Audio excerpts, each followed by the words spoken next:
In today's video, I want to talk about how you can answer the interview question, tell me about a time where you failed. So without further ado, let's get started. Now, the first thing you need to do is understand why this question is being asked, and it's for a very good reason.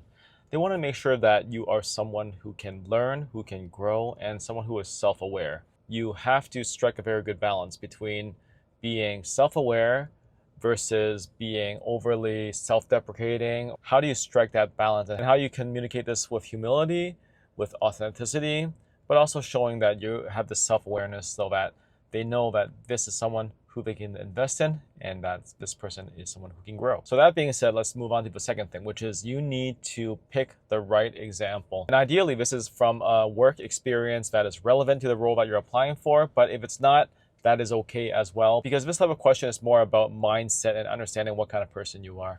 So if it's through personal experiences, if there are accountability pieces with other people, that's probably a more useful example rather than, oh, I tried this at home and it failed and that's it. The closer it resembles the role that you are applying for, the better. However, at the end of the day, everyone's experience is different, so definitely gauge what you have. Now, there are two things that qualifies for the right example. The first thing is it's relevant. So it's got to be, like I said before, it's got to be related to what you're applying for. And the second quality is to make sure that it's real, it's significant, but it's not to the extent of casting doubt in your ability to do the job. And only you know what this example is. You can't just make this one up because you have to communicate it authentically, and it will not pass the sniff test if you don't have an actual story. So make sure you find something that is authentic. The third thing you need to do is to put this story in the STAR format. And I've talked about the STAR format in the past: situation, task, action, result. I'll put a previous video that I've made in the cards above, but essentially craft this story so that you can tell one that's compelling and that it's ready and rehearsed so that you're not coming up with stuff on the spot. The fourth and final thing is you need to avoid several common mistakes. I mentioned one earlier, which is casting too much doubt in your ability. So definitely you want to avoid those examples. You also want to avoid examples that are overly vague, because if it's vague, then they don't really know where you stand and if it's a real example or not.